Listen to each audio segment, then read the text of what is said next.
Shalom. This is Bishop Nathaniel of Israel United in Christ. I want to start off by saying thank you to all of our Booster Club members for your many donations and much more, your prayers. We visited faraway countries and strange lands. We've even spoken to dignitaries and were detained for spreading the glorious gospel in Cuba. The truth is that the descendants of the 12 tribes of Israel were scattered throughout the world. Help us on our journey as we continue to raise up the nation of Israel. 12 tribes worldwide. Join or donate today. Shalom.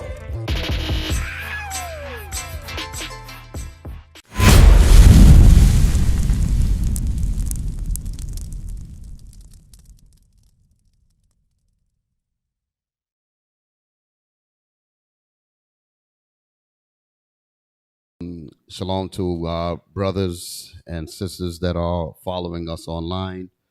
Welcome again to the Sabbath class with us here in Raleigh, North Carolina. I tell you, I was putting together a class early this morning. We all right with the apparatus? Okay. I was putting together a class this morning, and I was thinking about what I had witnessed last week. I was in Savannah with Bishop, and he went through some of the history that deals with the Spanish expulsion of the Jews. And when certain information was coming out, and I'm gonna clear all that up. When I say Spanish expulsion of the Jews, some people might not know what I'm talking about, but don't worry, we're gonna fix all that up.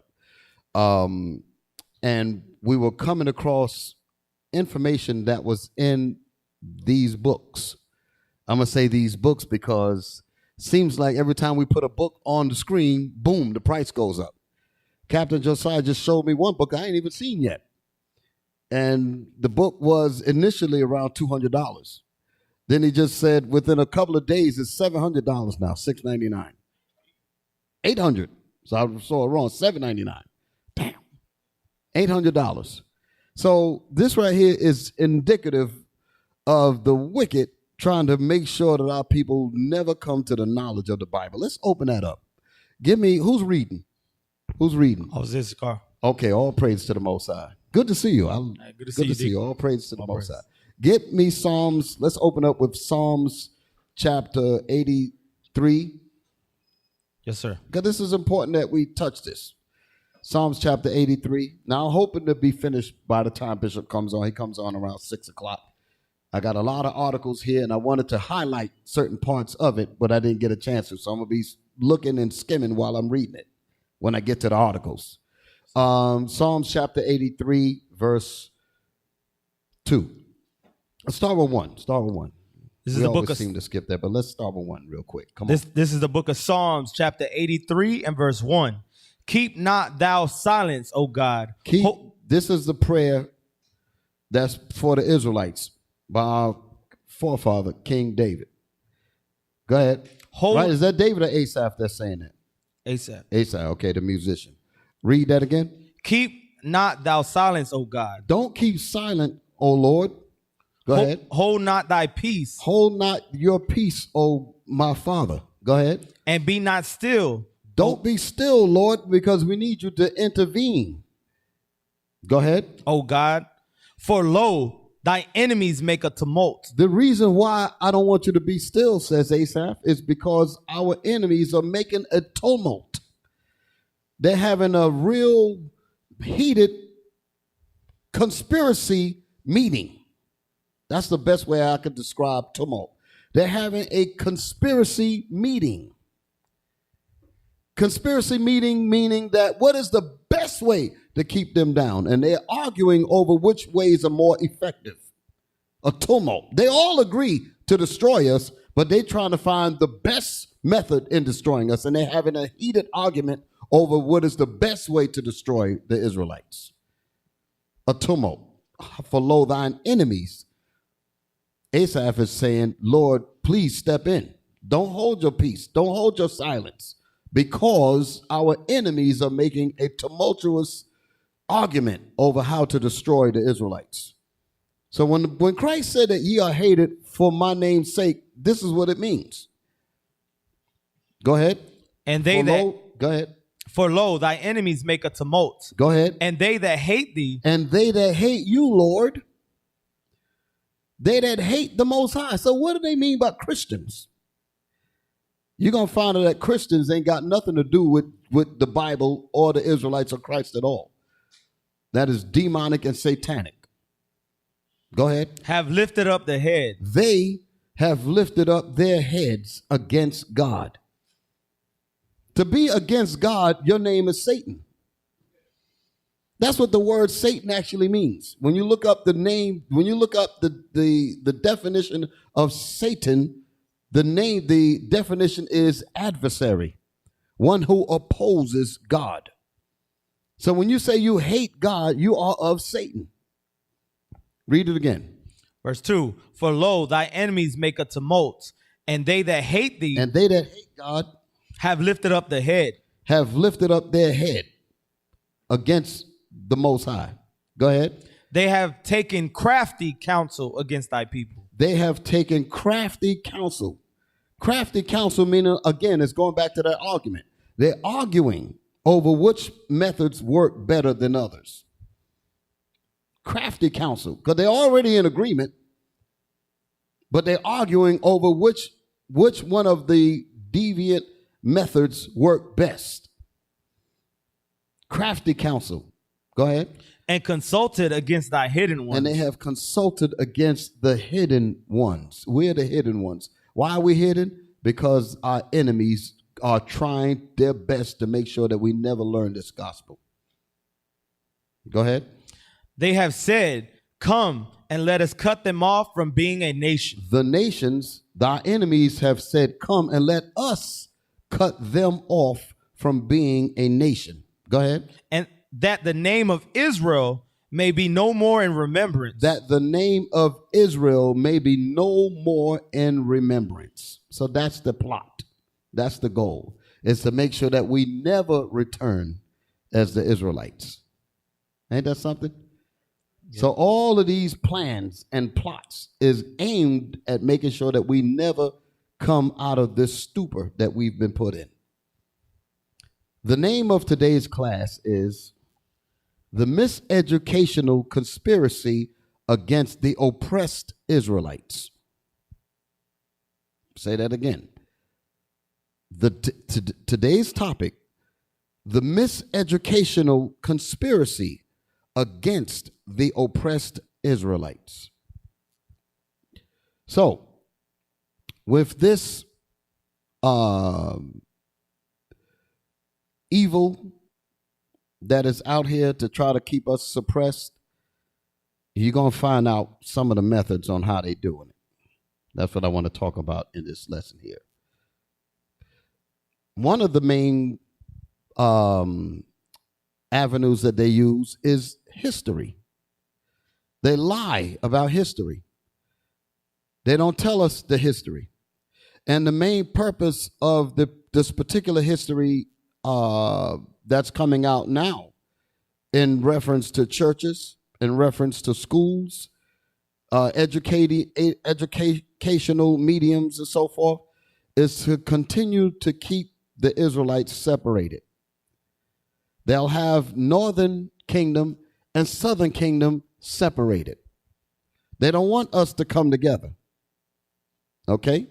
So like I said, last week I was sitting with Bishop as we were going through the class, and when he touched about the expulsion of the Jews in Spain, there were certain words that came up that clicked, and Bishop was talking about it because we didn't air it. It was a class, and I said, "This is deep." Now Bishop already got it, but I'm getting it.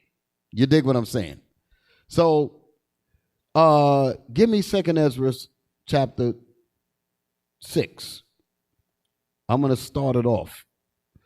And I'm gonna go through this lesson. So just ride with us as we go through. I got a lot of information here. I want to make sure that I get it out and it all makes sense.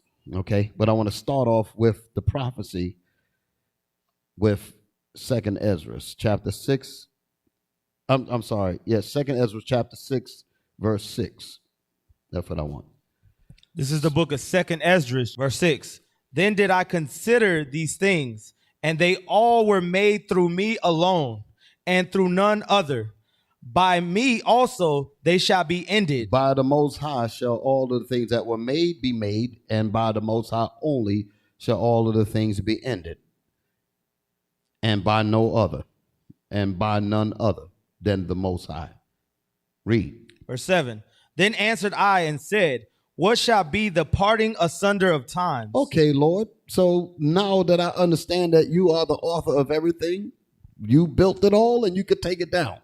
So now my next question is, well, when shall be the parting asunder of the times? Go ahead.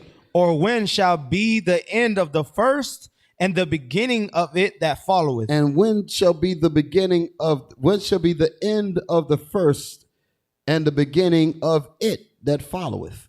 Go ahead. And he said unto me, from Abraham unto Isaac, when Jacob and Esau were born of him, Jacob's hand held first the heel of Esau. So he's going to give Ezra a clue. He said, well, I want to give you a point of reference to focus on. I want you to focus on Abraham, Isaac, and Jacob. When Esau and Jacob were born of him, that's the point of reference. I'm giving you the parting asunder of the times. In other words, pay attention to that dynamic. Read. Verse 9. For Esau is the end of the world. Because Esau is the end of the world. So that's what I want you to look for, Ezra. Look for the end of Esau, because at the end of Esau, you know your kingdom is coming in. So we're looking at the signs of Esau. We're looking at what's going on in this society. This on its way out. So as we see that, we know to lift up our heads because our salvation is near. That's for us to know. Alternatively, the wicked is also looking. And as he's monitoring his kingdom by the prosperity in spirit with us, he sees that we're waking up out of the stupor. He sees us waking up out of being put to sleep. He sees us waking up out of the lies. There has been so much work that has been put in to make sure that we never come to the knowledge that we're the Israelites and what's required of us. But all this work is actually shown to be futile because the Israelites are still waking up. Now you got these entertainers that's saying things. We got these athletes that's saying things. Different kinds of people that's just inquiring and asking. All kinds of information is coming out now from various people. So he knows that he has but a short time because he's watching the rise of Israel, the parting asunder. So he knows, like the scripture says, he's going to come down with great wrath because he knoweth that he has but a short time. Him knowing that he has but a short time is only indicative by watching the progress in you. And as we see the decline of them, we know, just like the Lord is telling Ezra, we know that our time, our world is about to begin. Y'all all right? Yes, sir. So as we go through this lesson, we're going to see some of the tricks and the plots that they used to keep Israel down, to keep so that we will never find out that we're the Israelites. Read. And Jacob is the what? No. And what was verse 9? Read 9. verse 9 again. For Esau is the end of the world, and Jacob is the beginning of it that followeth. And Jacob is the beginning of the world, the kingdom of heaven, so you can understand, is the beginning of the ruling kingdom. Thy kingdom come, thy will be done. Jacob is going to be the head of that, meaning Christ. Christ and the Israelites are going to be over that. That's right. Okay? And Jacob is the beginning of the world that followeth. So when you hear people talk about the end of the world, it's talking about the end of the society of Esau, and our world is going to begin. That's what it's talking about. So we're in that time now. Now give me the book of Habakkuk, chapter 1. Habakkuk, chapter 1.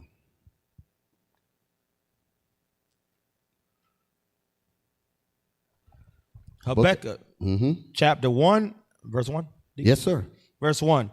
The burden which Habakkuk the prophet did see. The burden which Habakkuk the prophet did see. So Habakkuk is basically in the same spirit of Ezra. It's a burden to be in captivity. Read it again. The burden which Habakkuk the prophet did see. O Lord, how long shall I cry? How long shall I cry? How long shall I cry? Go back to Ezra's, second Ezra's. Give me second Ezra 6:54. Second Ezra chapter 6 and verse 54. And after these, Adam also, whom thou madest Lord of all thy creatures, of him come we all. Here's another an extension of the discussion that Ezra was having earlier. Go ahead. And the people also whom thou hast chosen. Read it again. Verse 54. Yes. And after these, Adam also, whom thou madest Lord of all thy creatures. Adam was made the Lord of all thy creatures. Go ahead. Of him come we all. Of Adam come we all. Go ahead. And the people also whom thou hast chosen. And the people also whom God has chosen also came out of Adam, along with every. So he said that out of Adam's seed came all of the nations, and in addition to that, also the people that thou hast chosen, the Israelites. Read. All this have I spoken before thee, O Lord, because thou madest the world for our sake. This is the reason why Ezra was complaining earlier. This is the reason why Habakkuk is complaining, because they knew that the earth was made for our sakes. Go ahead. As for the other people. And as for the other nations that also came out of Adam. Which also come of Adam, thou hast said. Thou, God, you said. That they are nothing. You the one that said that they are nothing, God. You said that. But be like unto spittle. And you said that these people be like unto spit. Notice something. Ezra is saying this back to the Most High. He said, the Lord, you said that these people are nothing. Where did he say that at? Give me Isaiah 40. Isaiah 40. Verse 15. Jump up. I don't want to jump that far down. Jump up to verse 13. Isaiah chapter 40 and verse 13. Who had directed the Spirit of the Lord? Who have directed the Spirit of the Lord? These are questions. These are qualifying questions. Who has directed the Spirit of the Lord? The answer is nobody, because the Lord is the director. Go ahead. Or being his counselor had taught him. Who counseled the Most High? Nobody, because he is counsel. Go ahead. With whom took he counsel, and who instructed him and taught him in the path of judgment? Nobody taught the Most High any of these things, because God existed before any of these other things existed. So nobody could tell God anything. Go ahead. And taught him knowledge. And who taught God knowledge? Nobody, because God is the author of knowledge. And showed to him the way of understanding. And God is the one that created a such thing as understanding. So nobody taught him understanding. Go ahead. Verse 15. Behold, the nations are as a drop of a bucket. Stop right there. The reason why I wanted to read the verses prior to that is because if you cannot find somebody who directed God's Spirit, counseled him, gave him understanding, that means he cleared the deck. That means nobody can't say anything when he says what he wants to say. You can't jump up and say, oh, you have to love. You have to do this. You have to do that. He said, well, where were you when I was creating everything? So he shut everybody's mouths with them previous statements. Read verse 15 now. Verse 15. Behold, the nations are as a drop of a bucket. That's the declaration of God. He said, behold, the nations are as a drop of a bucket. Now, when he said the nations, he's talking about all the nations outside of Israel. Give me the first verse. Verse 1. Isaiah chapter 40 and verse 1. Comfort ye my people. Comfort my people. So those people there ain't included in that drop. That's the Israelites, the ones whom thou hast chosen. That's the reason why I'm reading this. Okay, so the Israelites is the people that he's comforting are the Israelites. So go back to verse 15. Isaiah chapter 40 and verse 15. Behold, the nations are as a drop of a bucket and are counted as a small dust of the balance. God said that the nations are as a drop of a bucket. You got a bucket of water and one drop fall out. You ain't paying that no attention at all. And then he said and then he further said that they are what? Counted as the small dust of the balance. Balance means the scales. He said all of the nations are as the small dust of the balance. Big dust don't even weigh anything on the scales. But he says, no, that's too much. Small dust. Read. Behold, he taketh up the isles as a very little thing. Behold, God taketh up the islands, the Polynesians, the Hawaiians, these people. He counted them as a very little thing.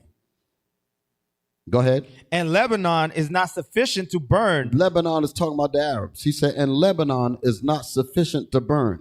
If Lebanon decided to burn up all of the meat as a sacrifice to God, for God to accept them as his people, he said, all of the beasts that you can burn up in a sacrifice is not sufficient for me to make you my people. Go ahead. And Lebanon is not sufficient to burn, nor the beast thereof sufficient for a burnt offering. Neither the beasts thereof are good enough for a burnt offering. That's crystal clear. So these people are not the people of the Most High. It's only the Israelites that are his people. Read. All nations before him are as nothing. All nations before the Most High are as nothing. Go ahead. And they are counted to him less than nothing. And the nations are counted to God less than nothing. Less than nothing is bowel movement, so you can understand. That's what he's talking about. So D-U-N-G. They're less than nothing. Human excrements. That's what he's saying about the other nations. And vanity. And their vanity are worth nothing. So now you understand what Ezra was talking about over here. Let's go back to where we was at. 2nd Ezra chapter 6 verse 54. And after these Adam also, whom thou madest Lord of all thy creatures, of him come we all, and the people also whom thou hast chosen. Meaning Adam and the Israelites. Go ahead. All this have I spoken before thee, O Lord, because thou madest the world for our sakes. He's getting that understanding from what we just read. Go ahead. As for the other people. As for the other people. Which also come of Adam. Go ahead. That has said. Thou have said, that thou, he's making reference to Isaiah. That's why he's using the word thou there. He said, I read it in Isaiah that you said that the nations are less than nothing. Thou hast said that they are nothing. Thou, God, you said that the nations are nothing. Read. But be like unto spittle. But you said that the nations are as spit. And has likened the abundance of them. And you have collected them all together. And you have equated the abundance of all of them. Unto a drop that falleth from a vessel. Didn't we just read that early? The nations are as a drop of a bucket. The same thing. It's letting you know that he's quoting Isaiah. So what they talking about, the apocryphal books is not part of the Bible. All of that trickery is to keep us from waking up. Read. Verse 57. And now, O Lord, behold, these heathen, which have ever been reputed as nothing. Behold, O Lord, he said, behold, these heathens, these nothings, which have ever been reputed, being in reputation as nothing. Go ahead. Have begun to be lords over us. Have begun to be lords over us. How worse can life get? When you got people that are declared by God to be nothing and they're ruling over the princes of God. Give me Ecclesiastes 10. Ecclesiastes chapter 10 and verse 5. There is an evil which I have seen under the sun. So the prophet Solomon said there is an evil that I've seen. Go ahead. Under the sun. Under the sun on this earth. Go ahead. As an error which proceeded from the ruler. And he sees that this is an error from the rulers, meaning that the people that are ruling are crazy as hell. They're not supposed to be ruling. That's what he's saying. It takes a fool to pollute the only water you can drink, so you can understand. to pollute the only air that you can breathe. It takes a fool to do that. Go ahead. Folly is set in great dignity. Foolishness is set up as something of wisdom. Folly is set in great dignity. Go ahead. And the rich sit in low place. And the rich is you Israelites. And the rich sit in low place. That's why Christ said that you in the New Testament, he says, but thou art rich, because you're the Israelites. And the rich sit in low place. I have seen servants upon horses. Solomon says, I have also seen servants on horses. And servants, what in the world? That's the real nigger on the nag, so you can understand. I have seen servants on horses. Go ahead. And princes. And princes, you're the prince of the power. That's what the name Israel means. Princes walking as servants upon the earth. We're walking like we are servants on the earth. And you're not servants. You're the powers of the Most High. You are the gods that the Most High created. He said, but I've seen servants on horses and the princes of God walking as the servants on the earth. You got a fool on a horse and you got the prince walking like servants on the ground. Solomon said he saw that thing and he called that evil. Y'all all right? Let's go back to where we was at. Ezra, where we was reading. 6 and 57. Yes. And now, O Lord, behold, these heathen, which have ever been reputed as nothing, have begun to be lords over us and to devour us. And that's what they're doing. They're over us and they devoured us because we broke God's laws. So this ain't going to last forever. The prophecies will come to pass. But I'm just going through some of the elements of where we at. Go ahead. Verse 58. But we, thy people, whom thou hast called thy firstborn, thy only begotten, thy fervent lover, are given into their hands. The Most High said that in the book of Exodus 4:22. He said, go tell the Egyptian king to let my people go, because Israel is my firstborn. And if you don't allow my firstborn to go, I will kill your firstborn. That's Exodus 4:22. That's what I'm quoting. Read that again. Verse 58. But we, thy people, whom thou hast called thy firstborn, thy only begotten, and thy fervent lover, are given into their hands. And we are given into the hands of servants, basically. So that's very vexing to the prophets. That's vexing to Ezra. That's vexing to Solomon. That's vexing to Habakkuk. That's vexing to the apostles, which asked Christ, when shall these things be? They all wanted to know, when are we going to get our kingdom? Art thou at this time come to restore the kingdom to Israel? We always wanted to get from underneath these bums from being over us. Read. Verse 59. If the world now be made for our sakes, why do we not possess an inheritance with the world? Why don't we not possess an inheritance with the world? Because Ezra was not a wicked man, but all of Israel had to go into captivity. Read. How long shall this endure? That's the question. How long do we have to put up with this? How long do we have to deal with this? And we're learning to repent. And the Most High is bringing that judgment down. So we see that our deliverance is right around the corner. Y'all all right? Yes, sir. Let's go back to Habakkuk now. Yes, y'all want to say something? Y'all look like y'all was. All right. Habakkuk 1:1. Yes. The burden which Habakkuk the prophet did see. O Lord, how long shall I cry? How long shall this endure? That's what we just got through reading. How long shall this endure? How long shall I cry? And thou wilt not hear. Go ahead. Even cry out unto thee of violence, and thou wilt not save. Lord, please step in now. See, in the book of Thessalonians, it said that day shall not come except there come a falling away first, meaning that the nation had to go completely down. Back then, Habakkuk knew he was Israel. Ezra knew he was Israel. The disciples that asked, when is the kingdom going to be ours again? They knew they were the Israelites. But Psalms 83 hadn't fully set in yet to where we got totally destroyed down to nothing, where we don't even remember who we are. That's what Thessalonians was talking about. That day shall not come except there come a falling away first. And at that time, that man of sin also has to be revealed. So God has his timetable. This is the reason why we weren't getting the answers back then, because the devil wasn't fully manifested yet.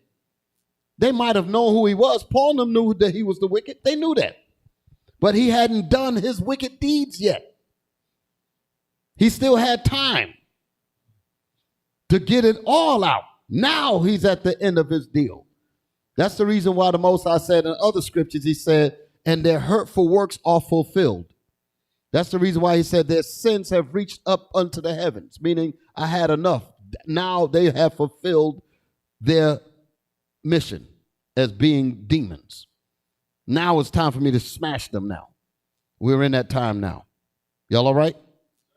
Read. Verse 3. Why dost thou show me iniquity and cause me to behold grievance? For spoiling and violence are before me, and there are that raise up strife and contention. And there are that raise up strife and contention. Go ahead. Therefore the law is slacked, and judgment doth never go forth. There is an evil that proceeded from the rulers, because they are not about the justice of the Bible at all. Now they're trying to mess with the Bible. It's giving you this NIV garbage and got Negro preachers trying to back that garbage up. Come on. For the wicked doth compass about the righteous. For the wicked seems to have no bands in their death, like it says in another part of the scriptures. They go on with comfort and do ease at will, do evil at will. Read that again. For the wicked doth compass about the righteous. Go ahead. Therefore wrong judgment proceedeth. Therefore wrong judgment continues to proceed. Not guilty, not guilty. Breonna Taylor, not guilty. George Floyd, not guilty. I'm just throwing these different things out there because there's hundreds of cases that they don't judge properly on. Read. Behold, ye are among the heathen, and regard and wonder marvelously. For I will work a work in your days, which ye will not believe, though it be told you. For lo, I raise up the Chaldeans, that bitter and hasty nation, which shall march through the breadth of the land, to possess the dwelling places that are not theirs. Read 5 and 6 again. Behold, ye are among the heathen. Behold, ye that are among the heathen. And regard and wonder marvelously. Pay attention to what I'm about to say. Go ahead. For I will work a work in your days, which ye will not believe. That is a heavy statement there. He's going to work a work in the days of these kings. Part of that work is he's going to raise the tribes of Israel up right in their midst. He says, I will set the nation of Israel up in their, how to say? I will set them in order before their eyes. That's part of the marvelous work. The other part of the marvelous work is that he's going to cause these people to create missile warfare to bring on the destruction. The other part of the marvelous work is that he's going to send the chariots to deliver us when all of this thing go down. So that's a beautiful galactic deliverance. And it shall no more be said, that was the Lord that delivered the children of Israel out of Egypt, because this particular thing is going to be so great and spectacular, it's going to make that look like child's play. Yes, sir. Read. Though it be told you, verse 6, for lo, I raise up the Chaldeans, that bitter and hasty nation, which shall march through the breadth of the land, to possess the dwelling places that are not theirs. Meaning they stole everything. Go ahead. They are terrible and dreadful. Their judgment and their dignity shall proceed of themselves. Because that's how they are. Wherever they go, their reputation follows them. The dread of them is upon all of the nations. And when they come in, they just conquer and take over. The terrible. Go ahead. Their horses also are swifter than the leopards, and are more fierce than the evening wolves. And their horsemen shall spread themselves, and their horsemen shall come from far. They shall fly as the eagle that hasteth to eat. That's how fast these people was going to come. When you read about Alexander in the book of of Daniel, it said that he moved against the king of Persia with choler, meaning with extreme hate and viciousness. He didn't slow down at all. He came and slaughtered them in extreme hate. Because that's how these people get down. They shall come all for violence. They shall come all for violence. That's how they take lands, with violence. Their faces shall sup up as the east wind. Their faces shall sup up as the east wind. Go ahead. And they shall gather the captivity as the sand. What verse are you in? Verse 9, sir. Read.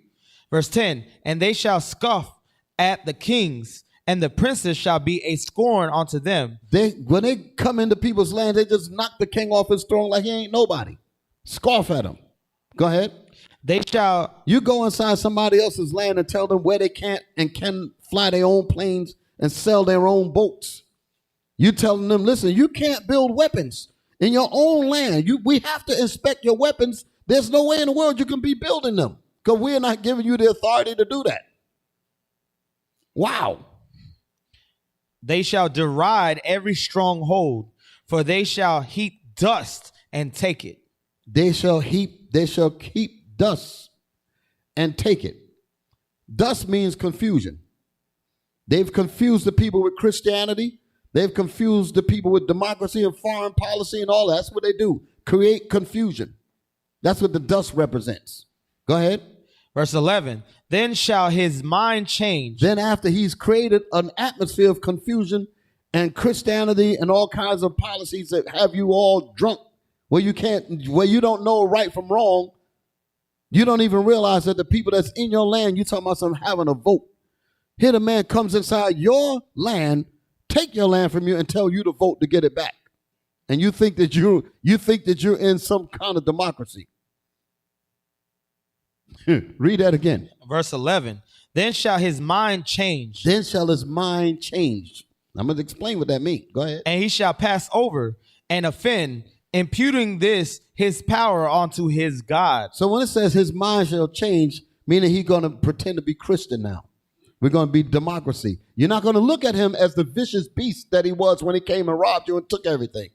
He's going to come in and start talking about, let's have a peace talk. Let's have democracy. Let's give you Christianity. Let me lead you to Christ. And you're looking at him like he's a saint. And you begin to love him. Because you don't see him as the virulent beast that killed your fathers. You don't see him as that no more. You're looking at him, oh, he's not like his ancestors. Oh, he's different. Then shall his mind change, meaning he changed the people's mind. He brainwashed them. Go ahead. Verse 12. Art thou not from everlasting, O Lord my God, my Holy One? Go ahead. We shall not die, O Lord. Thou hast ordained them for judgment. Thou hast ordained them for judgment. Go ahead. And Almighty God, thou hast established them for correction. The Most High this is the statement about what the Most High actually created these people for. He said, thou hast made them to be corrected, meaning with destruction. In other words, that curse that the Most High put on them, that curse that they will be the vessels of God's wrath. He created them for destruction. That's why Romans says what it says. Romans 9:22, I think it is. And it says that Esau, get that real quick so you can understand what Habakkuk is saying. So Habakkuk is understanding this as we go into chapter 2. Romans chapter 9 and verse 22. Mm-hmm. What if God, willing to show his wrath and to make his power known, he wants to make his power known, endureth with much long suffering. And God endured with much long suffering because he should have been destroyed, this man, the way we looking at it. But he sat back and allowed this man to continue to move like he's got the power.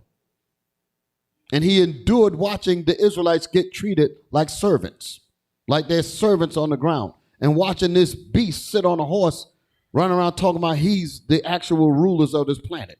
And God is looking at his gods operating as servants. And he's sitting there watching this. So that's him enduring with much long suffering. He endured the fact that they took his son and made him look like the cursed thing. God endured that. Read that again. What if God, willing to show his... So what if I want to show my wrath, God is saying? What if I want to show what I want to be about? Go ahead. Show his wrath and to make his power known. And he wants to make his power known. Endured with much long suffering. And while he was holding it back, he endured with much long suffering. What did he endure? The vessels of wrath fitted to destruction. Meaning they were made to be destroyed. That's the reason why in their own dictionaries they said that Edom is the only neighbor of the Israelites who was not given any promise of mercy from God. Okay? And they said that Esau shall be on the scene of great future judgments. So that's coming up. They know that judgment is coming. And that's what Habakkuk is saying. He said that he said that, O Lord, thou hast ordained them for judgment. And Almighty, thou hast established them for correction. That's what that's talking about. It's talking about them. Read. Verse 13, Habakkuk, chapter 1, verse 13. Yes, sir. Thou art a pure eyes then to behold evil, and canst not look on iniquity. Wherefore lookest thou upon them that deal treacherously, and holdest thy tongue when the wicked devour the man that is more righteous than he? So the Lord he remained silent because we was getting what we were supposed to get because we broke the commandments of the Lord. Now give me the second chapter. Just read on. Chapter 2, verse 1. Habakkuk, chapter 2 and verse 1. I will stand upon my watch. And so Habakkuk said, listen, with all this information that I know, I can't take it no more. I need to get some answers. And set me upon the tower. So Habakkuk said, listen, I will stand upon my watch. Get on that tower that used to watch to make you use a watchman watching over the city. And your job being on that tower was to look out for the enemy that's approaching to take out the camp. That's what the tower was. So Habakkuk went up there. Instead of looking out there, he's going to talk to the Most High. I need to have some words with the Lord. Y'all all right? Yes, sir. Read. And I will stand upon my watch and set me upon the tower and will watch to see what he will say unto me and what I shall answer when I am reproved. Because he knows that the Lord is going to reprove him. That's the point there. He knows that he's going to get checked. You don't come up here and deal with me like this, Habakkuk. I know you're mad, but mind your tongue, boy. Y'all all right? Yes, sir. And the Lord answered me and said, write the vision and make it plain upon tables. And so the Lord told Habakkuk, he said, listen, I'm going to give you a little bit of something, just like I gave Ezra something, just like I gave the apostles something, like Christ told the disciples. They said, when shall these things be? And he began to tell them what signs to look for in the end of the world. So that we was always given a little bit of information to cool us down a little bit. Y'all all right? Yes, sir. Read. That he may run that readeth it. Read that verse again. Verse 2. And the Lord answered me and said, write the vision. So listen, Habakkuk, I want you to write the vision. And make it plain. Since you want to know, I'm going to have you to write it. Go ahead. And make it plain upon tables. And make it easy to understand by the prophets. That's where we come in at. They've been having this in church, and they've been trying to break this Bible down for the longest. They run to their deep preachers. Some of them know a little bit about this, and they say, well, we got to make sure that they don't teach this. Y'all dig it? Yes, sir. Make it plain upon the tables. Here's another example of making it plain upon the tables. In the book of Maccabees, give me that, Maccabees 1. I'm going to give you another example of crafty counsel. And this NIV garbage and these Negro preachers trying to back up some NIV garbage, the New International Version of the Bible. There's nothing biblical about that at all. 1 and 9. First Maccabees chapter 1 verse 9. And after his death, they all put crowns upon themselves. This is that the verse I want? What's in verse 7? Verse 7. So Alexander reigned 12 years. This is Alexander the Greek, or the Great that they call him in school. And Alexander he ruled for 12 years. This is the same Alexander that people are subjected to when they go to school. Alexander the Great, that they call him. And this is that Alexander that we're reading about here. Read. And then died, and his servants bear rule over everyone in his place. His servants are those 4 generals that he had set up. And after his death, they all put crowns upon themselves. And after his death, they all put crowns upon themselves and ruled in their provinces. So did their sons after them many years. And evils were multiplied in the earth. So the Lord is telling you right there in the scriptures that evils were multiplied in the earth. Now, they can't have that in the school system, and they're telling you that civilization began with the Greeks. The Bible is telling you that when these people started ruling, evils were multiplied. So as they're studying and they're reading this, like we was reading in Habakkuk, what was that verse again that we was reading? Verse 2. Yes. And the Lord answered me and said, write the vision and make it plain upon tables. Make it plain upon the tables. The tables is the Bible. So the so-called white man, he got scholars that's going in and looking. And they're reading about Daniels, and they're reading in the Maccabees, and they're reading in Ezra, they're reading this. And they said, this is talking about us. That's the reason why they could put in their dictionaries. They said, listen, this is talking about us. And we ain't going to get no mercy at the end of our kingdom. They know this. So what do? They have these books, and they keep them among themselves, pass it backwards and forwards among themselves for them to know what not to teach you. Read that Habakkuk again. Habakkuk chapter 2 and verse 2. And the Lord answered me and said, write the vision and make it plain upon tables. So plain upon the tables is the Bible. So they figure that they're going to be the only one that's going to understand certain things. But the perplexity is coming when the Israelites is coming up and figuring all this information out beyond their comprehension. They said, wait a minute, God is definitely moving with them Israelites. We got to find a way to stop them. Hence the miseducational conspiracy against the oppressed Israelites. Y'all all right? Yes, sir. Read. That he may run that readeth it. That he may run that readeth it. Because they trying to figure a way to stop this. Go ahead. For the vision is yet for an appointed time. For the vision, listen, Habakkuk, although you're getting excited about this vision, because I'm showing you these things in your mind. So he's seeing this. The Lord didn't tell Habakkuk to write down Shazam. He said, write the vision. So if he's writing the vision, that means he's seeing it. So he's writing it down. Go ahead, read that again. Verse 3. For the vision is yet for an appointed time. For the vision is yet for an appointed time. But at the end it shall speak. But at the end time now, the vision shall speak. The tables shall speak. The Bible shall speak. That's what's going to consume this man when you read that Thessalonians. That he will destroy them with I just said that he will consume them with the spirit of his mouth and will destroy him, talking about the man of perdition, the man of sin, Esau, with the brightness of his coming, the bombs and the saucers and all that power that Christ is coming back with. Go ahead. And not lie. And it won't, and the Bible will not lie. Go ahead. Though it tarry, Habakkuk, though it tarry, Ezra, though it tarry, apostles and disciples, wait for it. Wait for it. So that's a message to us. Wait for it because we know it's coming.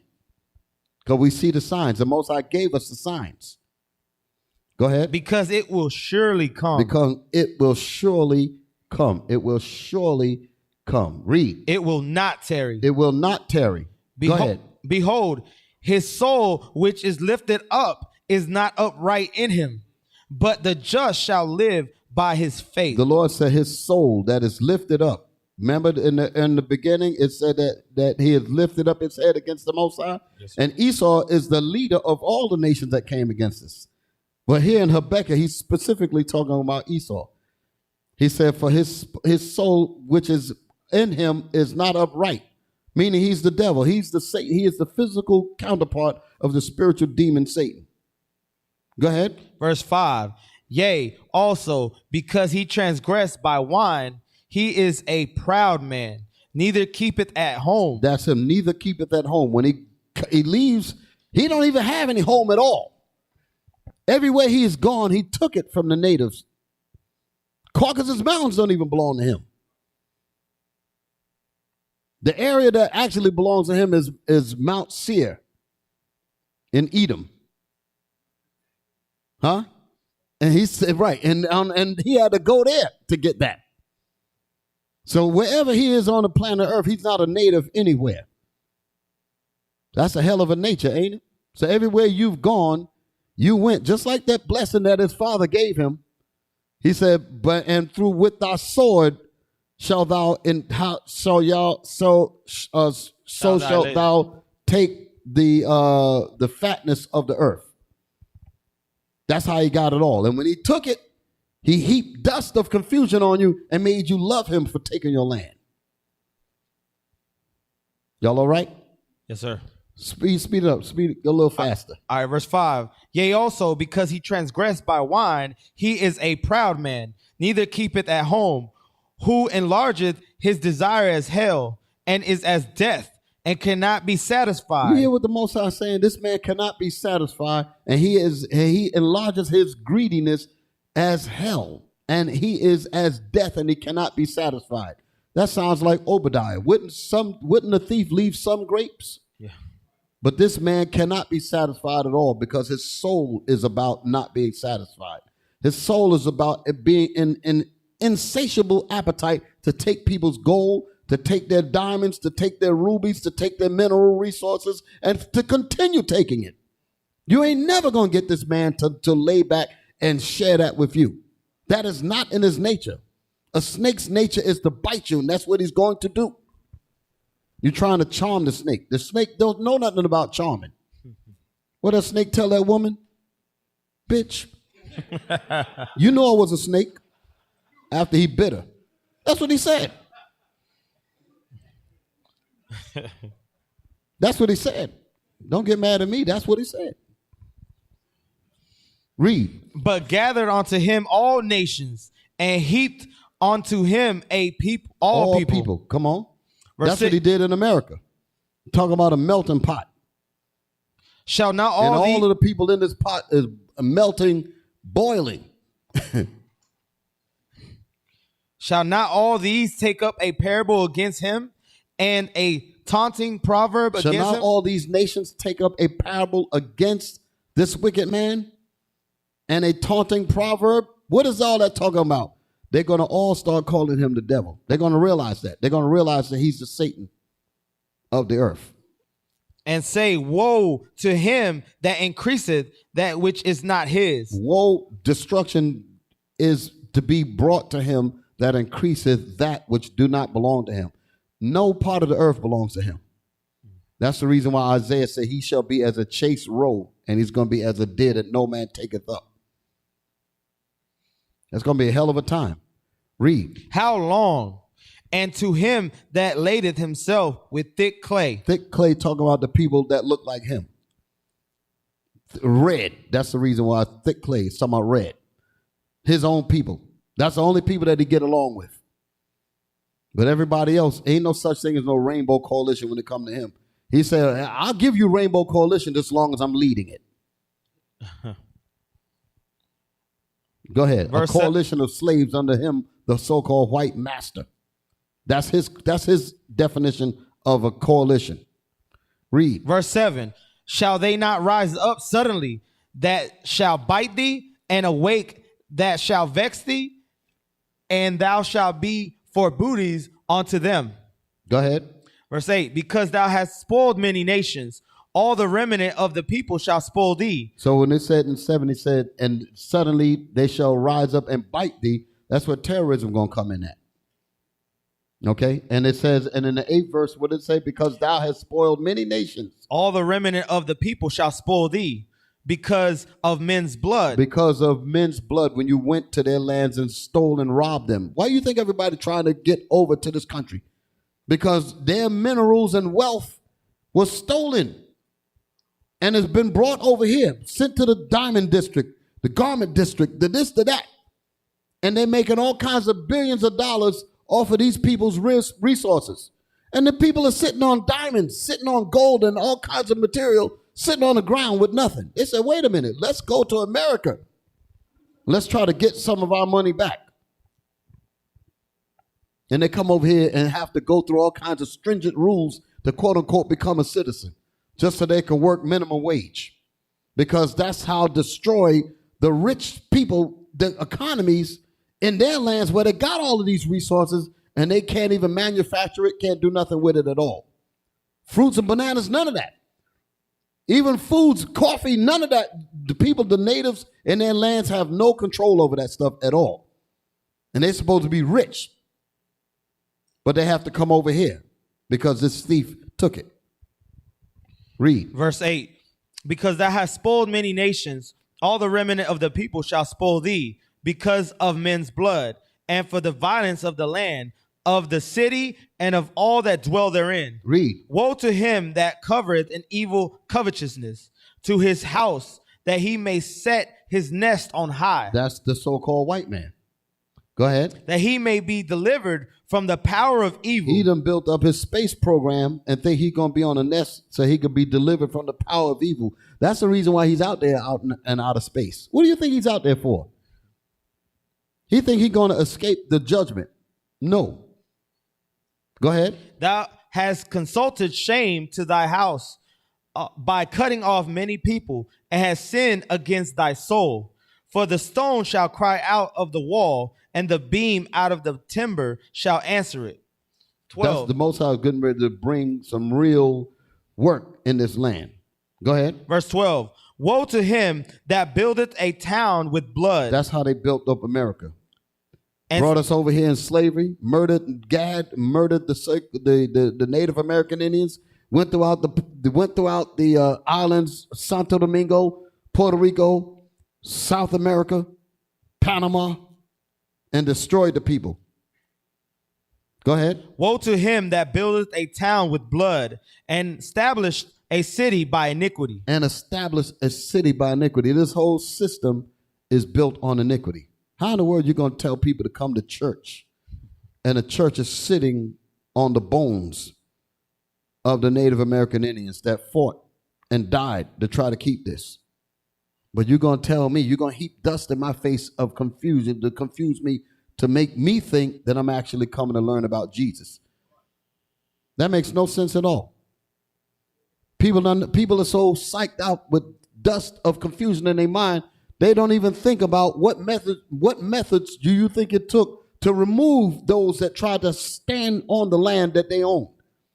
What do you think it took? Where are they? You don't even see the descendants hardly.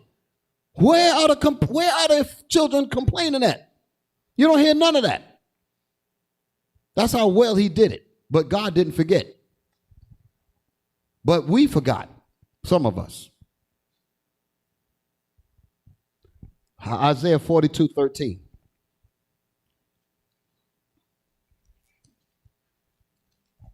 This I is don't the want to do no part two. I got to move a little faster. I got a lot of stuff here. I ain't even get to my information yet. Isaiah chapter 42 verse 13. The Lord shall go forth as a mighty man. So when the prophecies that Habakkuk was talking about, when the prophecies of Ezra was talking about, the disciples, the apostles, when them prophecies come to pass, that the Most High is free from his prophecies where he could step in and actually bring the judgment, that's what we're reading about here. Read it again. The Lord shall go forth as a mighty man. He shall stir up jealousy like a man of war. The Lord shall stir up jealousy like a man of war. Read. He shall cry, yea, roar. He shall prevail against his enemies. He shall prevail against his enemies. All the enemies that came against Israel, the Lord is going to prevail against them. Go ahead. I have long time holding my peace. I have long time been silent, like we was reading earlier. I have the been, Lord, what did Asaph say in the Psalms? Be not still, O Lord. This time he ain't gonna be still here. He said, I have long time holding my peace. Go ahead. I have been still. I have been still. I have watched you destroy my people. And refrain myself. And I refrained myself. When he said he refrained himself, meaning he had to hold himself back. Didn't nobody refrain me. That's what the Lord is saying. Nobody refrained me. I refrained myself. Why is he saying that? Because God can't break his own word. He said, my word said that this man had to do his business, but I want to step in and kill him. But if I do that, I will mess my prophecies up. I have to let my prophecies roll out. Though it tarry, wait for it, because I'm following my word. Now, ain't that something? Yes, sir. Go ahead. Now will I cry like that now, meaning I'm free from that. Now will I cry. I'm not bound anymore. Now will I cry. Go ahead. Now will I cry like a travailing woman. I will destroy and devour at once. I will execute my wrath upon the vessels of wrath at once. I will destroy and devour at once. So that's where we're coming. That's where we're coming. Now, I'm going to get to the awakening. Give me the book of Malachi. Malachi chapter 4. Now, that's the program that the Most High is dealing with. Now we're going to talk about the awakening of Israel. Start at 1? Yes. Malachi Let's chapter... read a little faster too. Yes, sir. Malachi chapter 4, verse 1. For behold, the day cometh that shall burn as an oven. That's in the prophecy. The Most High going to have it, going to feel like an oven on this planet Earth. That's nuclear heat, so you can understand. And all the proud, yea, and all that do wickedly shall be stubble. They shall be burnt up by those nuclear weapons. Go ahead. And the day that cometh shall burn them up, said the Lord of hosts, that it shall leave them neither root nor branch. But unto you that fear my name shall the Son of unto righteousness. You that fear my name, the Son of righteousness, go ahead, arise with healing in his wings. Because that's for us. That's we gonna get the healing as all of this stuff go down. Go ahead. And you should go forth and grow up as calves of the stall. We're gonna be lifted up. The Most High gonna build us up while we're going through this. And you shall tread down the wicked. And the Most High gonna give us the power to tread down the wicked. This is the plan that the Most High is bringing after he dropped that bomb. Y'all all right? That's what the first verse is talking about. Read. For they shall be ashes under the soles of your feet. The ashes meaning because the bombs is gonna do that. In the days that I shall do this, said the Lord of hosts, remember ye the law of Moses, my servant. So the Most High said, now that I gave you that information about what I'm going to do, now I want to bring you back to what I need you to do now. While this prophecy is set to go, I need you to remember the law of Moses. Go ahead. Which I commanded unto him in Horeb for all Israel with the statutes and judgments. Read. Behold, I will send you Elijah, the prophet, before the coming of the great and dreadful day of the Lord. Elijah, the prophet Elijah, was in the Old Testament. But he said that Elijah is going to come again and restore this information. Remember ye the law of Moses. Read that again. Verse 5, behold, I will send you Elijah, the prophet, before the coming of the great and dreadful day of the Lord. Before the coming of the great and dreadful day of the Lord. The great and dreadful day of the Lord is in verse 1. Behold, the day that cometh that shall burn as an oven. He has to send the prophet. He has to send the information to wake us up before the bombs come. And he shall turn the heart of the fathers to the children. And he shall turn the heart of the fathers. The heart of the fathers is the Bible, the book of our fathers. This is their heart. And he shall turn this to what? And he shall turn the heart of the fathers to the children. He's going to turn the mind of our fathers to the Israelites, the children that are lost, the ones who have been hidden, the ones whose names have been taken away from them, the ones that don't know that the name of Israel has been deleted from their minds. He's going to bring that information back to them. That's what's happening now, literally. You're being brought back. Go ahead. And the heart of the children to their fathers, lest I come and smite the earth with a curse. I have to do this before I bring the destruction. That's what he's saying here. Lest I come and smite the earth with destruction. I have to wake my people up first. Matthew chapter 17, verse 10. Matthew chapter 17, verse 10. And his disciples asked him, saying, why then said the scribes that Elias must first come? Elias is the Greek way of saying Elijah. He said, why then say the scribes, meaning what we just read. The scribes is talking about the Old Testament. Why then say the scribes what? And his disciples asked him, saying, why then said the scribes that Elias must first come? Why does the scribe say that Elijah, I'm just saying it that way so you can understand it's the same person. that Elijah should come. Go ahead. And Jesus answered and said unto them, Elias truly shall first come. He said, listen, Elijah shall truly first come. They looking at, what do you mean? Because they actually thinking about the actual body of Elijah. Go ahead. And restore all things. And he shall restore all things, meaning fill that hole in your head with this Bible. That's what he's saying. Bring the mind of the fathers back to the children. But I say unto you that Elias is come already, and they knew him not, but have done unto him. Read that again. But he said what? But I say unto you that Elias is come already. But Elijah already came among you. Go ahead. And they knew him not. But they didn't realize that was Elijah.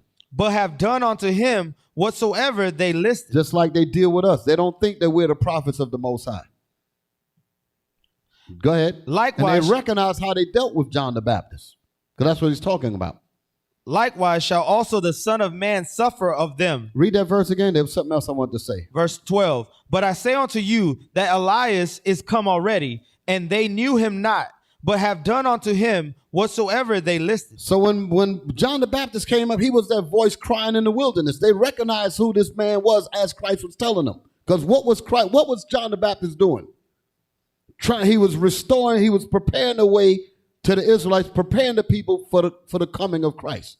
And the people were in the river Jordan confessing their sins because John the Baptist was teaching them the law of Moses.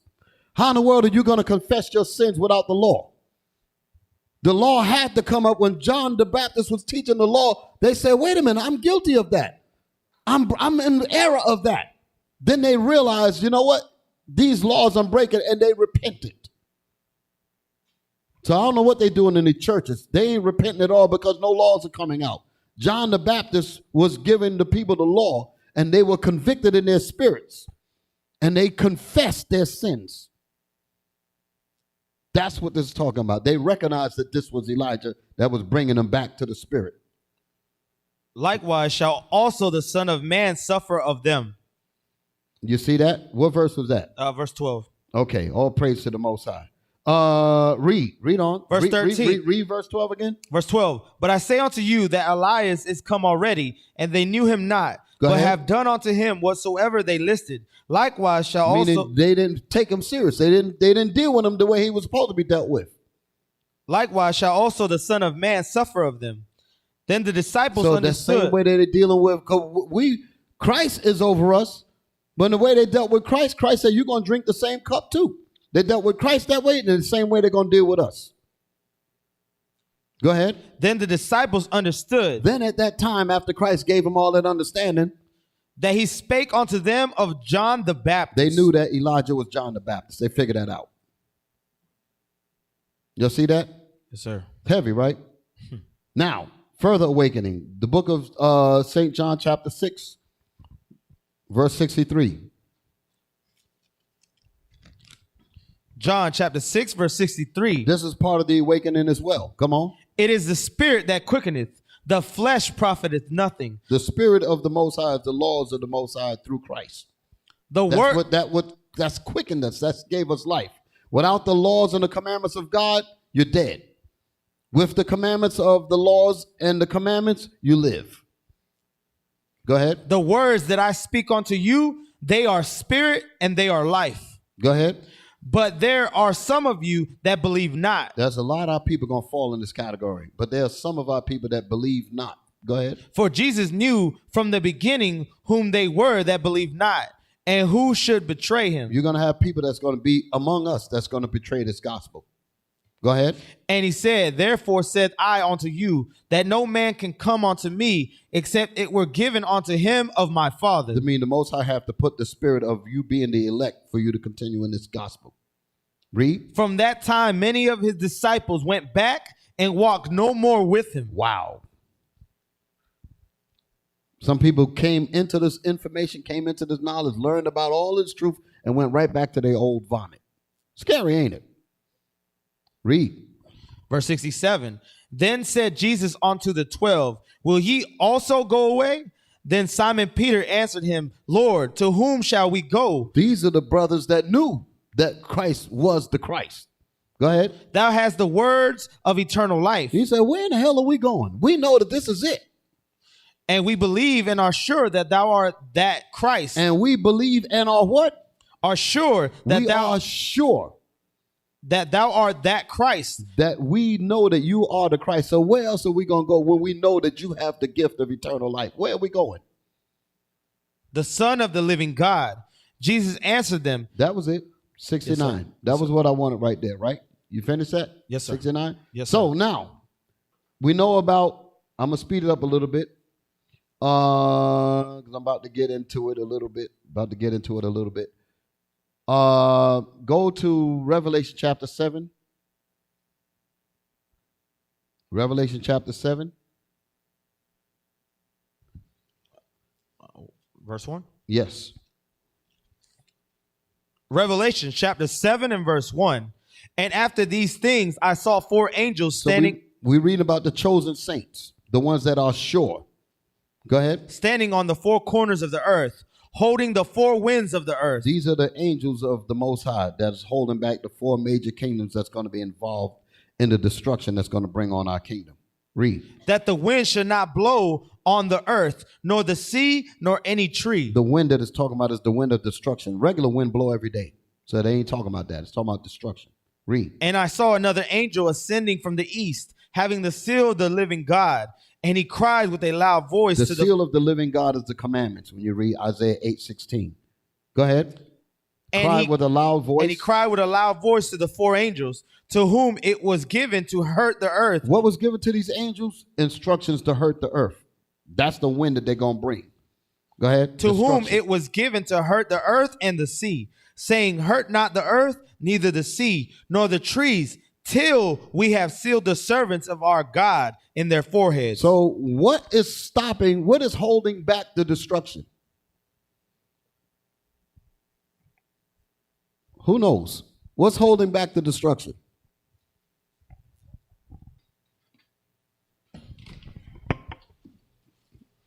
Don't move the cameras because I know we got enemies that be trying to jack people up when they see them on camera. Shalom, leadership, Brother Michael. Shalom. Once the commandments get sealed in our heads, then the Lord will let the What was the question that I asked again? I said what? What's holding us up, right? What's holding the destruction from coming? Say it again. I didn't mean to throw you off. I just wanted to refresh the question. Once the commandments, 144,000, once it's sealed in our heads, that's when it's going to happen. Right. Well, so when the 144,000 repent, because once the 144,000 man repent, the rest of the 1/3, which is men, women, and children, that's not part of the 1/3, they also going to be repentant. Because once that last, so you can understand how this goes. Once that last 144,000th brother repents, that means the rest of the 1/3 is already sealed up. You dig it? Yes, sir. That's what the 9th verse is talking about. I'm going to show you that. So you got it? Yes, sir. So what would our enemies do? Okay, you can give it back. What would our enemies be doing? They would be trying to prevent this by keeping you from learning, by giving you misinformation, giving you lies to throw you off so that you never come together and keep God's commandments, because every second that passed by, another Israelite is waking up. And as another Israelite is waking up, that is bringing the doors of doom on our enemies. So he's watching you. He's watching us. And he says the more of them that continue to wake up, the sand in the hourglass is constantly running out. So we have to consult in every way and give misinformation to keep the Israelites down, to keep them separated. Y'all all right? So read on. We're at verse 4. And I heard the number of them which were sealed, and there were sealed 144,000 of all the tribes of the children of Israel. So when you read from that verse down to 9, you read about 12,000 out of each tribe. So that's your 144,000 man there. Now read the 9th verse. This is the 1/3 I was talking about. Verse 9.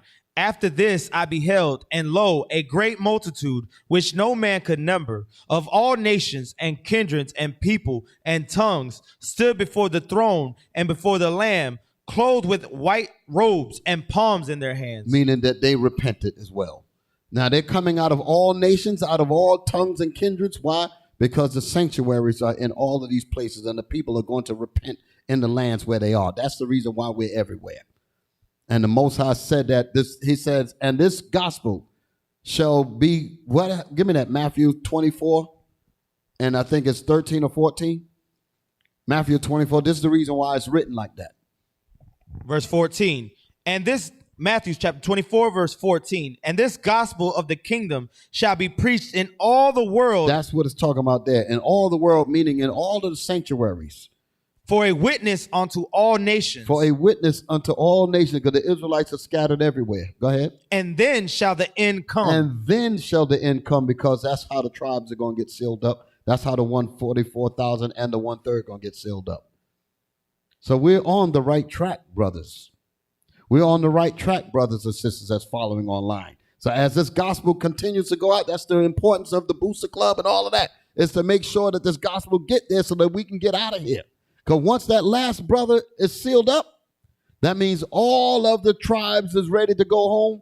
That means the brothers and the sisters and the children that have repented along with them, we're ready to get out of here. And the Most High said, that's when I'm no longer going to hold my peace. I will destroy and devour at once, because my elect has repented. The 1/3 has repented. I have no reason to keep them in captivity anymore, because it is finished.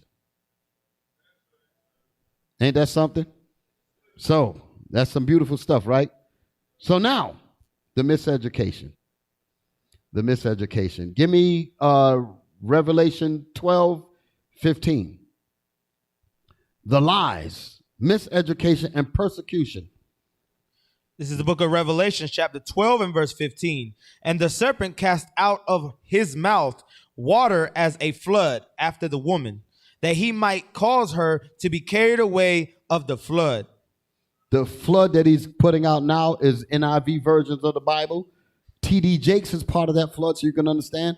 Creflo Dollar, these Negro preachers that's whose red phone has been rung. The white man called him. Esau called him. He said, don't you see that these Israelites are waking up? Where's my hired Negroes? Get up there and put them back to sleep. Put them back to sleep in Christianity. Tell them that Ezekiel, the 37th chapter, is talking about some so-called white people as Jews. Put that out there, because Captain Azariah said it yesterday, and he made a lot of sense, because I didn't think about it that way. T.D. Jakes, Creflo Dollar, these are like the pinnacle Negro preachers. And the smaller preachers look up to these dudes. So when the kingpin of dope sells the dope, the little dope dealing preachers carry the drugs into the community. How about that? That's what they do. Did I go over your heads? I know y'all got what I'm saying, right? T.D. Jakes is the kingpin with the lies.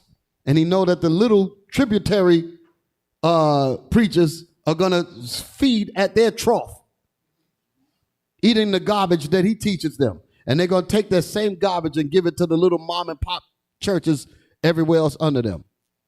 That's what that red phone in T.D. Jakes' office is all about.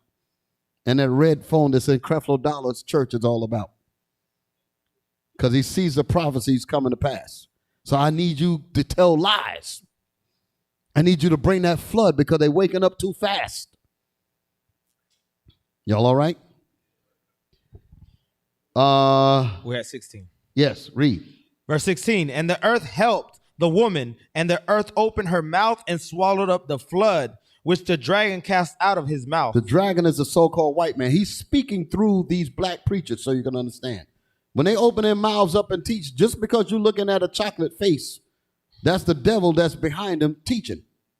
How in the world are you going to be talking about, here you are in the same nation as the people of the most destroyed people on the planet, and you're going to attribute the worst atrocities that the Bible is talking about, and you're going to give it to somebody else, as if you are absolved from the destruction. As if you are absolved from the absolute worst punishment to happen to any people on this earth, you're going to talk as if you're absolved of that. And you're going to talk about the 6 million Jews for a few years. And you're going to leave out the fact that black people, Hispanic people, I'm just using these names, Mexicans, Puerto Ricans, Cubans, Manasseh, the Panamanians, these people went through absolute terrible horror, and you've overlooked that. That is some serious sickness. But the Most High said that what? Read that 16th verse again. Verse 16. And the earth helped the woman, and the earth opened her mouth and swallowed up the flood, which the dragon cast out of his mouth. The prophets teaching, like the book of Psalms 85 and 11 talks about, truth shall spring out of the earth. And that's us teaching this Bible on these corners, teaching these Bibles on these radio programs and so forth, teaching when we go overseas and all that. The earth, meaning the Israelites bringing the truth up out of the earth in those camps, in the camps, fly missions, all of that's part of it. And it's swallowing up the lies because we're coming out of the Bible is swallowing it up. Read. And the dragon was wroth with the woman and went to make war with the remnant of her seed. And the dragon was mad at the woman. The woman is the nation of Israel, the 12 tribes of Israel, the woman with 12 stars, meaning the 12 tribes of Israel. When you read the beginning of this chapter here, read. And went to make war with the remnant of her seed, which keep the commandments of God. Who do they go to make war with? Which keep the commandments of God. Because the commandments of God is what's bringing on the wrath of God upon our enemies. So they said we got to get rid of the commandments. That's why this NIV madness came out. That's the reason why now they got a gay Bible now. All that madness, trying to disrupt the prophecies of the Bible. Read. And have the testimony of Jesus Christ. So these are the ones that the dragon is going to be angry with. Those that keep the commandments in Christ. Give me Luke chapter 21. Luke chapter 21, verse 20 to 24. Now I'm getting ready to get some of my pictures in. This is the book of Luke chapter 21, verse 20. And when ye shall see Jerusalem compassed with armies, then know that the desolation thereof is nigh. Verse 21. Then let them which are in Judea flee to the mountains. Flee to the mountains in the deeper interiors of Africa. And let them because Jerusalem is already in what is known as Africa. That whole garbage about the Middle East don't exist in the Most High's truth. Go ahead. And let them which are in the midst of it depart out. And the fact that it's called the land of Canaan should tell you that right there. Canaan was one of the sons of Ham. Read that again. Verse 21. Then let them which are in Judea flee to the mountains, and let them which are in the midst of it depart out, and let not them that are in the countries enter therein too. And let not them that are in the countries, like James 1:1, the 12 tribes that are scattered abroad, do not come to Jerusalem, because Jerusalem is about to be overthrown by Rome. Read. Verse 22. For these be the days of vengeance, that all things which are written may be fulfilled. But woe unto them that are with child, and to them that give suck in those days. Moses wrote about all of this. And the siege. That's what it's talking about. The siege and the straitness. When Rome surrounded us in Jerusalem. Cut off the water, cut off everything, and starved us. Go ahead. For there shall be great distress in the land. For there shall be great distress and straitness in the gates wherein thy enemy shall distress thee. That's what it says in Deuteronomy. This is what it's talking about here. That the things that Moses wrote in Deuteronomy is coming to pass now. Go ahead. And wrath upon this people. And wrath from the Most High upon the Israelites that disobeyed the laws of the Most High. Remember, Moses said that if you do not obey the commandments of the Lord, these curses shall come upon you and pursue you. This is what it's talking about here. Read. And they shall fall by the edge of the sword. And the Israelites shall fall by the edge of the sword. And shall meaning the Roman sword. Go ahead. And shall be led away captives into all nations. And the Israelites shall be led away captives into all nations. That's the reason why the gospel has to go to all nations, because the Israelites are still scattered.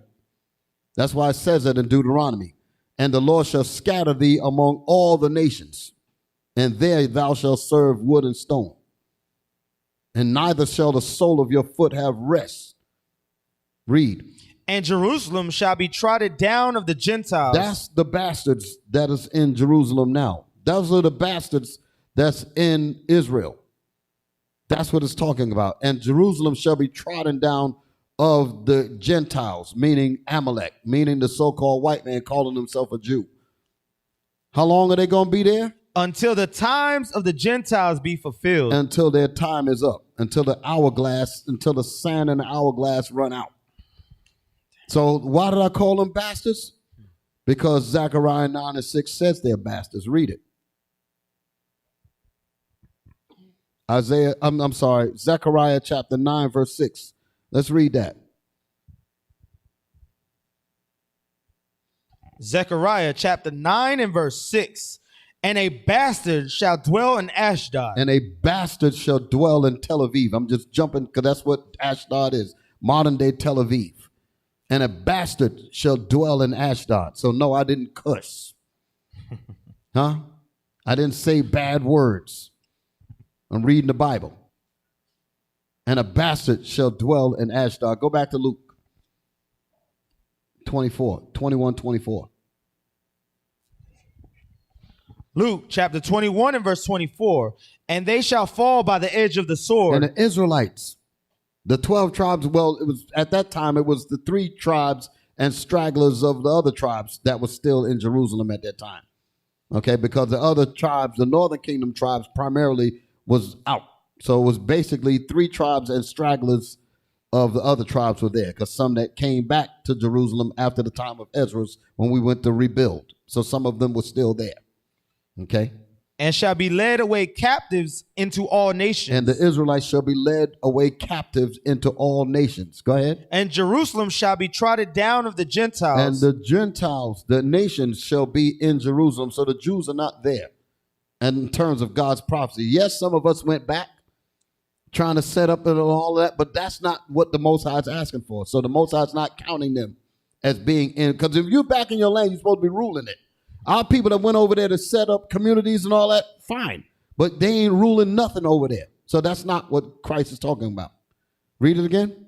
Verse 24. And they shall fall by the edge of the sword. And the Israelites shall fall by the edge of the sword, because we lost our rulership. Because what did the scripture say? And the violent took it by force.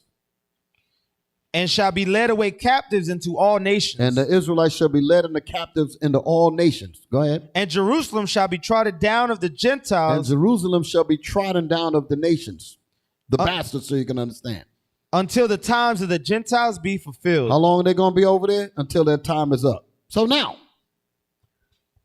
put my picture up there now. I ain't going to go inside the book. I read the book. I have the book at home. A reason why I just wanted to show the cover, because the cover sparked my interest. The name of this book is called The Truth About the Black Biblical Hebrew Israelites. Now, I want to qualify something, because although the author, Ella J. Hewley, now this is not big time as you might expect, but this is one of the little pamphlet books that was out there. But the question is what drew my attention. It says the truth about the black biblical Hebrew Israelites, which is no such thing. Y'all hear us say that all the time, right? But the reason why the author used the term black biblical Hebrew Israelites, so that you'll know they're not talking about the ones who you think are Jews. You understand that? Then the question came after that. Zoom in on the bottom part. Zoom in on that. I want you to see that small writing. This is what made me very curious. Forget the Magen David thing there. Because like I said, I'm looking past that. I just want to deal with move it up. There's more, drop it down a little bit, because there's some words above that. Right there. The world's best kept secret. What is the world's best kept secret? The question, what happened to the true black Jews in the year of 70 AD? That's what we just got through reading here in Luke. What happened to them? What happened to the Jews in 70 AD? That's what we was just reading. Read that in Luke again, that last verse.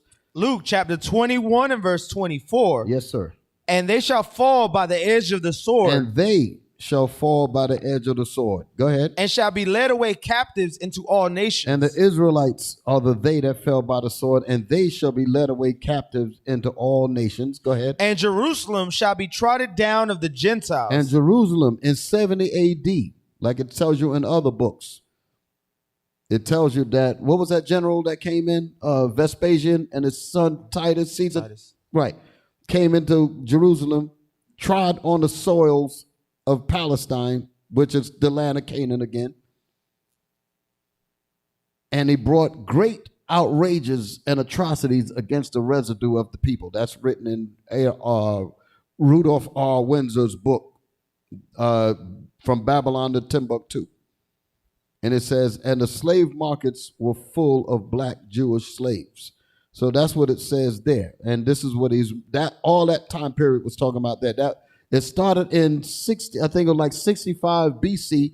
So there was persecution going on from the time of before Christ, 65 BC, all the way to 70 AD.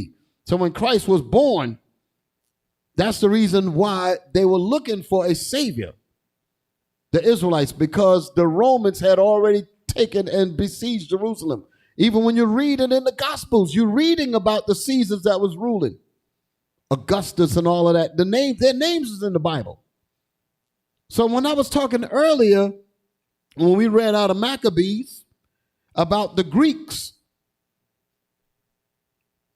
when you go from the book of Malachi in the Old Testament, that's the time of Persia. You turn the last page of the book of Malachi, and boom, you're in the book of Matthew. So you basically went from the Persian Empire to Rome. Where is the information about the Greeks? In the Apocrypha. Daniel talked about it in the 7th chapter. How come it's not in the Bibles? Because the white man is the devil. That's the reason why it's not in there. That's right. Y'all understand what I just said? Yes, sir. The information that's in this name, it was the information that is in the binder that is called Apocrypha, which means hidden.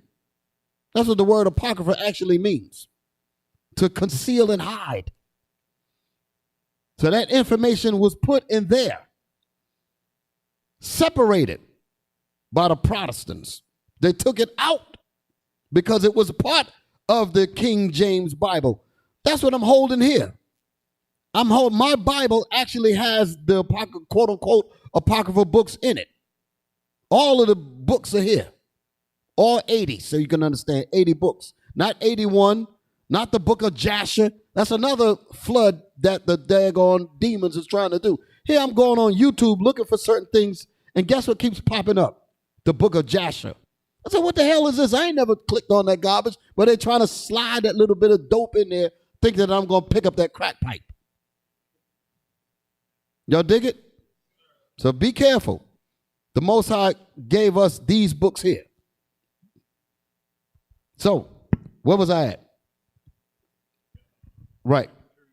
The imperial. I'm about to bring that up. So, read that again, that 24th verse. Luke chapter 21 and verse 24. And they shall fall by the edge of the sword, and shall be led away captives into all nations, and Jerusalem shall be trodden down of the Gentiles until the time of the Gentiles be fulfilled. So the Israelites was not going to be in Jerusalem after 70 AD. That's where this question came up at. So what happened to them? Did they all die in Jerusalem? Because Christ told them to flee. So a lot of them did flee. Then you had a lot of us that were zealots that said, we're not fleeing, we're going to fight. Christ said, you're not going to be able to withstand the fierceness of these Romans. So as they fought, a lot of them were killed, and the ones that weren't killed, they were captured. The slave markets were full of black Jewish slaves. The slaves that were captured were brought into Rome and was made slaves in Rome. And the Romans, give me my imperial Rome now. And the Romans when their amphitheaters brought and said, we want to have some games. The gladiators. So the gladiators was the war captives, meaning us. Y'all dig it? That's the reason why they had black people playing in the movie Gladiator. Yes, you had Russell Crowe, but you see he had a black co-star with him. Because the gladiators were black people. Time Life books, Imperial Rome, that's what we're looking at. Let's go into the book now. Nope, go back, not that one. Oh, right there. Zoom in on that so the people can see what it is and who wrote it. Now, move down so I can see the whole thing. Imperial Rome by Moses Haddis, the so-called Jew. Because like I said, they have the records. They have the information. So the sister asked the question, she said, what happened to the Jews after 70 AD? We're going to find out what happened to them. Y'all all right? Give me the next page. I know the pages that I'm looking for. Right there. Now, the bizarre games for gladiators. Let's now pull back. Give me another page. I'm gonna come to that. Give me the full page. Right there. That's what I want to now zoom. No, you had it. You had it. That's just an insert. It's the same thing, but I zoomed in. Stay with me. Don't move yet. I want to talk. These are the gladiators here. They have what is known as terracottas and frescoes, wall mosaics, illustrating the gladiators fighting in the Christian arenas. I mean, in the Roman arenas. Y'all dig it? So as this was happening, the frescoes are showing. Now let's zoom in close on some of the images. Look at that there. That's one of the gladiators that's fighting in the arena. Look at the hair on him. Look at his skin. I want to focus on him particularly. Zoom in. Could you zoom in a little more? Because there might be some questions if starting to pixelate. All right, that's fine. Y'all can see that clear, right? This is an Imperial Rome. Move around. Get up now. Move up. Get the musicians. You see they fighting the lions and the tigers and the bears. There was Negroes among them as well. Y'all all right? Now, somebody might say, well, those ain't Negroes. Now give me the writing. Give me that. There you go right there. That's the same. So y'all can see it's the same picture, right? I just zoomed in on it. Everybody's with me. The bizarre games for gladiators. Zoom in. I can't really see it unless somebody else want to read it. Hail Emperor. Those who are about to, you got it? Okay. Bring it out. Says, Hail Emperor, those who are about to dissolute. No, I guess I don't know how that got messed up. Who's about to die. Okay. Okay. Right, thank you. About to die, salute you. Wow. With this solemn address, the gladiators. Hold it. The what? The gladiators. The what? The gladiators. I want you to keep that thought in mind. The gladiators, go ahead. Scheduled to fight field past an imperial box. Most of them were prisoners of war, slaves, or criminals sent through. That word is filed. Read that again. It's not filled. Where we at? Oh, okay. The gladiators scheduled to fight filed past the imperial box. Read. Most of them were prisoners of war. What? They were what? Prisoners of war. What war? 70 AD. Most of them were prisoners of war. You see how the devil is? He'll put information out there, but you won't catch that. Prisoners of war. What war? 70 AD. So when the sister asked the question, what happened to them? This is what happened. They became the gladiators.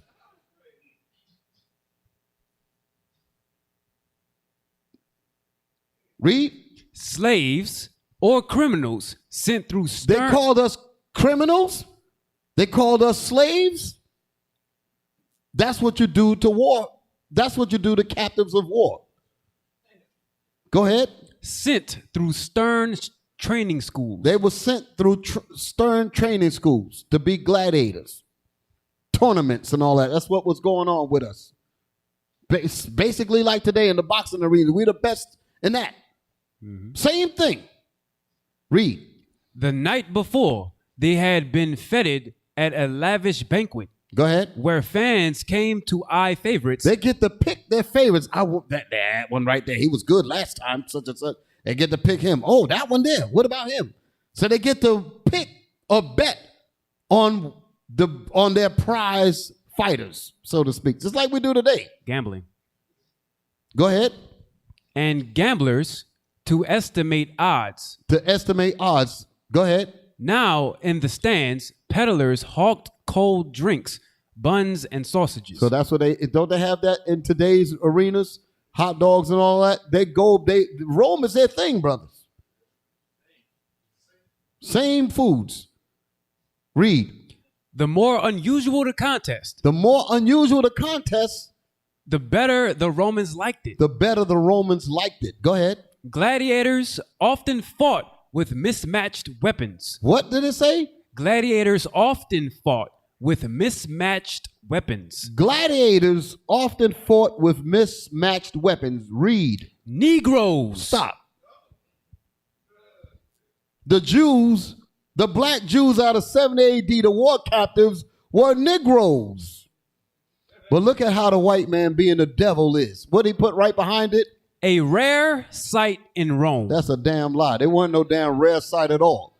But that is the same kind of trickery and bamboozle attempt that they did in that other book called Spanish Illumination, early Spanish manuscript illumination, where they said Christ in majesty. It was obvious he was a black man, but what did they say? His darkened flesh tones give him an almost Negroid cast. It's the same lying words that you put behind obvious truth to put the people back to sleep, because it's obvious that you're looking at the pictures and you see that they're Negroes. And you understand that they are gladiators. And you might start to click it in your mind. You say, wait a minute, the gladiators were black. Then you run across that racist writing right behind it, a rare sight in Rome. They say, oh, well, maybe it was just two of them. They were gladiators. Well, no white gladiators. The gladiators was us. And they used to put us in the arenas to fight against lions and tigers and getting torn up. Just the way they do now. Like the Tuskegee experiment that I showed last week on the Bible Book of Our Fathers, where they injected the most virulent form of syphilis in these men, treated them like they were nothing. That's the same thing, that's the same sentiment that they had for us back then. The throats in the arenas to be devoured by lions and tigers and all of that. And even then, we were still good enough and we was killing a lot of the animals. You know, white man trained us to do that. We knew how to fight way back. So now, like I said, they didn't care for us. What that Edomite woman tell the brother who was speaking in the basketball circuit when he was bringing out information about us being the children of Israel. He told LeBron to shut up and dribble. Shut up and dribble. Tell them to shut up and dribble. They have no respect for our intelligence or nothing. Total disregard. Just think about it. Like I pointed out last week, not yesterday, last week, in that video about the Tuskegee experiment and the black man, the victim, the old man at the end of the thing. And he said, how could the people just have no regard for our lives? Don't care about us. Like I said on the show, these men had families. These men have lives. They gave them $32,000 as compensation for being permanently poisoned with syphilis. And you would think that's a lot of money, but it actually equated to $1,000 a year, which meant that they went through that thing for a minimum of 32 years.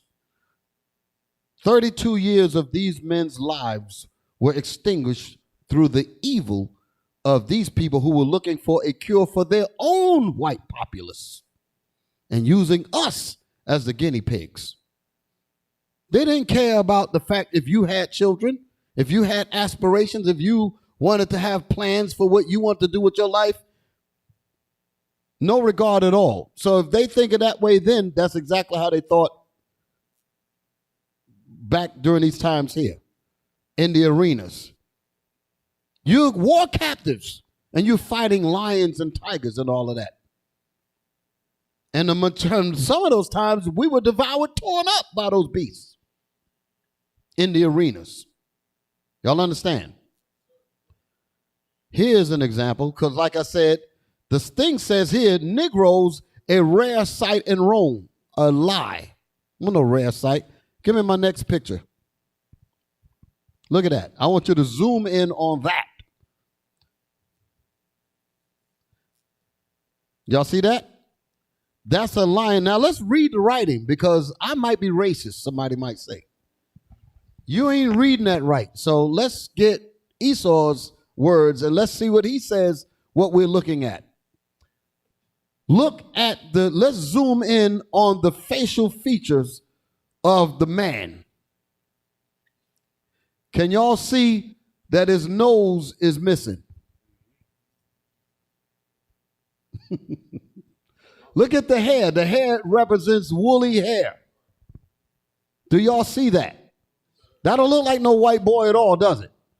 Because the white man is the devil that the Bible speaks of. All throughout, I got books. I got other books. Like I got a book called the British, what is it called? I ain't pulled this book out in a long time. The Oxford Illustrated History of the British Monarchy. And it got pictures, photographs of statues and the noses knocked off. So that they were big at doing that so that it will destroy the physiognomy of what the ethnicity of these people were, so that you and I could stay asleep. Now I'm going to show this and I'm going to talk a little bit because time is running out. I want to give y'all a prelude to what's coming next. The nose is knocked off. Now let's go to the writing. Go to the next picture. Now, that right there was what we were looking at that's connected to, you can actually see part of it over there, right? Can y'all see it? I want that writing at the bottom. This is the tournament of beasts. Now get that writing at the bottom. A triumphant lion brought to the pitch of madness by starvation. This is the fun that they had with us. So they would starve a lion. They did this to black men and black women in Haiti. They don't know what I'm talking about. General Rochambeau. I got to get that information. That's a hard information to find. But I had recorded a clip off the radio in the 80s, late 80s. And this brother was speaking, Edward Scobie, that's his name. He was on the radio and he forgot that he was on the air. And he went too deep.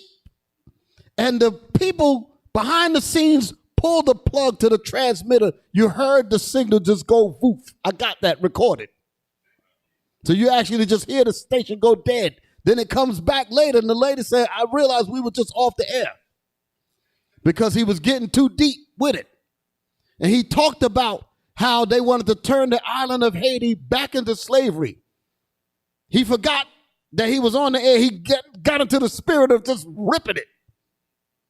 And he said they went through and they grabbed a woman, a pregnant woman, and tied her hands and feet to pickets on the ground.